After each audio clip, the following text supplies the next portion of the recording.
akan belajar komputer yang lebih menyenangkan, maka dari itu saya berharap kalian lebih semangat dan tetap belajar dan tetap jaga jarak. Kita mulai dari sekarang. Selamat bertemu dengan saya dan selamat bertemu dengan pelajaran komputer. Untuk yang baru belajar komputer, maka ini adalah yang pertama kali kita materi pelajaran komputer. Oke, kita mulai dari yang pertama dulu. Apa itu komputer? Nah, komputer adalah alat elektronika yang berguna untuk mempermudah pekerjaan manusia. Jadi di sini ada kata kuncinya adalah alat elektronik dan berguna untuk mempermudah pekerjaan manusia. Nah, jadi semua alat elektronik yang memang itu berguna untuk mempermudah pekerjaan manusia itu bisa dikategorikan komputer. Jadi kayak kalkulator itu termasuk juga komputer awal dulu yang sangat sederhana.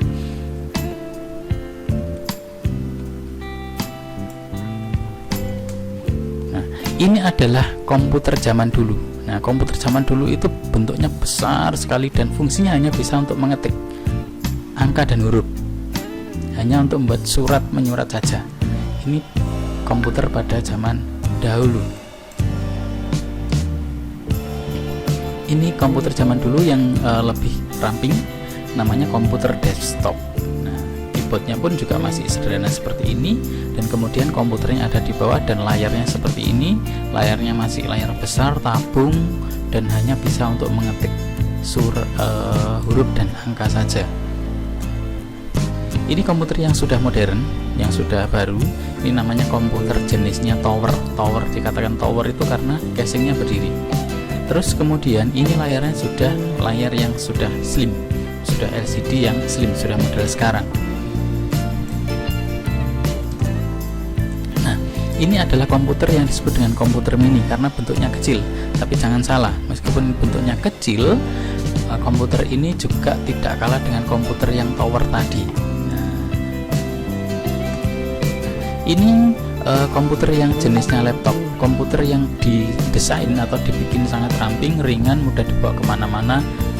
Ini namanya laptop dan sekarang menjadi pilihan untuk mereka-mereka yang bekerja berpindah-pindah. Nah, berikutnya ini adalah komputer yang jenis tablet. Nah, komputer jenis tablet, kenapa dikatakan tablet? Karena bentuknya tipis, kecil, seperti tablet dan bisa dibawa kemana-mana. Dan biasanya ini dioperasikan dengan menggunakan layar sentuh atau touch screen.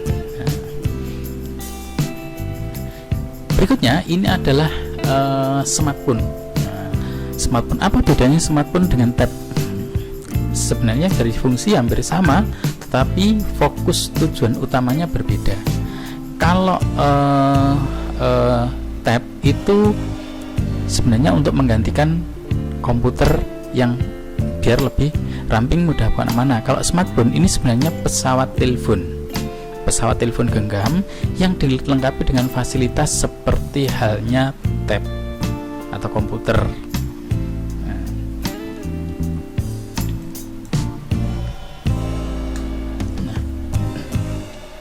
Komputer itu bisa bekerja, bisa digunakan, bisa berjalan. Itu syaratnya sebenarnya ada 3 yang utama. Yang pertama namanya hardware atau perangkat keras komputer. Yang kedua itu namanya software atau perangkat lunak, perangkat yang tidak bisa dipegang, diraba, namun hanya bisa disaksikan atau dilihat. Dan satu lagi itu adalah brainware. Brainware itu adalah orang yang mengoperasikan komputer itu atau operator komputer, itu namanya brainware. Nah, kita awali dengan hardware pada pertemuan yang kali ini. Sesi ini kita khususnya belajar tentang hardware atau perangkat keras komputer itu apa saja. Oke. Yang pertama, perangkat keras komputer itu adalah monitor. Ini fungsinya untuk menampilkan data. Data itu bisa berupa angka, huruf, gambar, video. Nah, ini monitor, namanya monitor tabung karena bentuknya seperti tabung. Ini monitor zaman dulu yang sekarang nyaris tidak digunakan karena boros listrik. Dan kemudian juga ini terlalu besar, terlalu banyak memakan ruang. Nah, kalau yang sekarang digunakan ini monitor yang jenis LCD atau yang terbaru dengan namanya LED.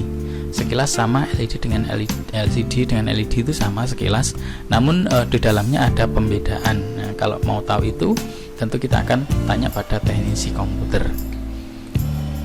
Berikutnya, ini yang juga fungsinya untuk menampilkan data yang berupa angka, berupa gambar, berupa video. Nah, ini ada namanya LCD proyektor, dan untuk LCD proyektor ini butuh yang namanya layar proyektor yang untuk menangkap cahaya dari LCD ini. Kamu kalau pernah lihat di gedung film dan nonton film itu ada layar lebar, nah itu cahayanya berasal dari LCD proyektor yang ada di gedung film itu. Berikutnya, ini yang fungsinya untuk memerintah komputer. Jadi komputer kalau nggak diperintah dia akan diam, nggak ngapa-ngapain. Maka butuh untuk diperintah. Lah, untuk memerintah ke komputer itu perlu ada sarana, perlu ada alat. Nah, alatnya yang satu ini namanya keyboard.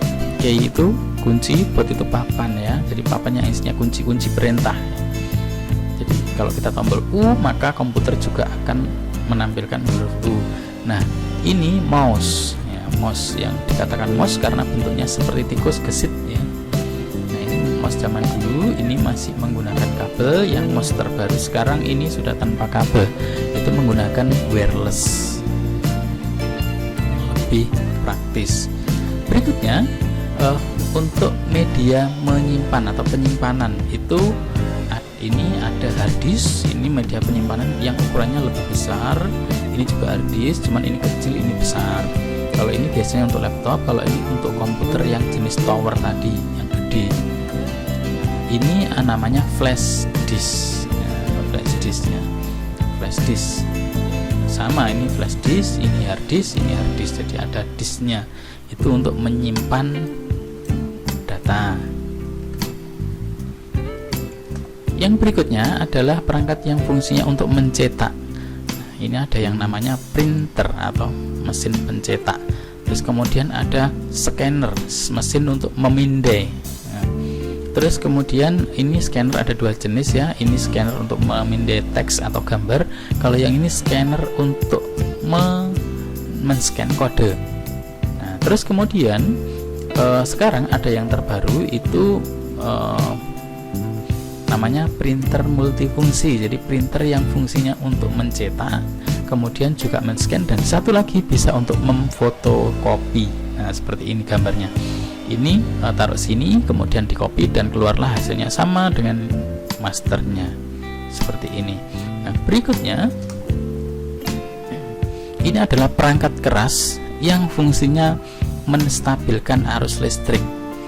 Kenapa kok harus distabilkan arus listrik? Ya, karena kita menggunakan listriknya PLN itu yang voltasenya naik turun tidak stabil, maka perlu stabilisator ya, untuk menstabilkan supaya komputer kita tidak cepat rusak. Nah, ini namanya stavol. Nah, yang satu ini namanya UPS. Nah, UPS ini sebenarnya fungsi utamanya sama untuk menstabilkan arus, cuman ini ada kelebihannya. Ini bisa menyimpan arus. Jadi kalau nanti listrik dari PLN itu padam, maka ini masih bisa digunakan komputernya menggunakan UPS ini. Namun biasanya tidak terlalu lama, paling hanya 15-20 menit saja. Nah, ini adalah media yang digunakan untuk merekam suara yang supaya bisa masuk ke komputer. Nah, ini kalau kamu lihat rekaman penyanyi, terus kemudian masuk di komputer, kemudian suaranya diolah menjadi merdu. Jadi sekarang itu semuanya orang itu suaranya meskipun itu jelek, kalau sudah diolah dengan komputer maka semuanya menjadi sangat bagus. Jadi jangan heran kalau ada orang yang suaranya kok bagus setelah keluar diedit oleh komputer. Jadi siapapun itu sebenarnya bisa nyanyi dan suaranya kalau diolah di komputer pasti bagus. Nah, cuman masing-masing orang itu memiliki kekuatan napas yang berbeda. Tuh. panjang pendeknya beda, kekuatannya berbeda, tapi prinsipnya suara apapun itu kalau sudah masuk komputer nggak ada suara jelek. Maka sekarang sudah tidak asing lagi penyanyi-penyanyi bermunculan yang suara enak, dan kemudian kalau ternyata tanpa diolah komputer suaranya beda jauh sekali. Maka dari itu ada beberapa artis itu yang dia kalau manggung harus menggunakan mikrofonnya sendiri, nggak mau dengan mikrofon yang lain. Karena apa? Karena akan merusak kualitas suaranya. Oke, berikutnya yang fungsinya untuk mengeluarkan suara. Nah, ini namanya speaker aktif. Nah, dikatakan speaker aktif karena ini bisa diolah,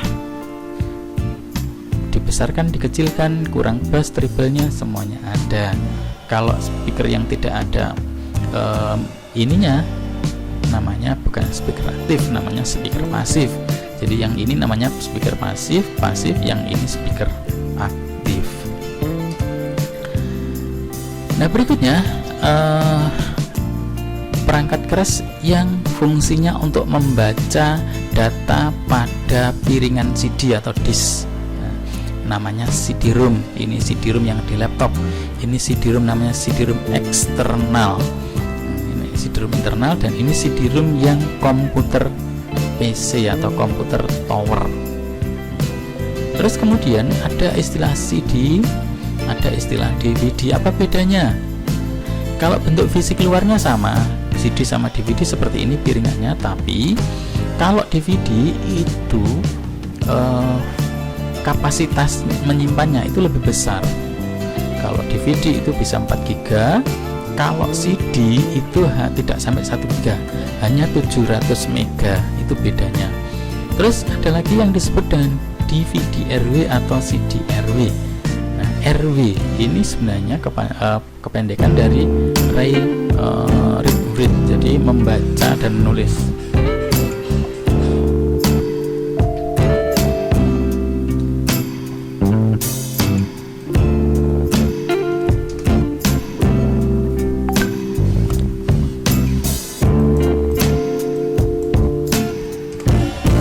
Terima kasih sudah mengikuti pembelajaran kita kali ini. Selamat belajar, tetap semangat dan tetap berkarya. Terima kasih. Terima kasih kalian sudah mengikuti pelajaran komputer. Maka dari itu saya berharap kalian tetap semangat dan ketemu lagi pada materi berikutnya. Semangat!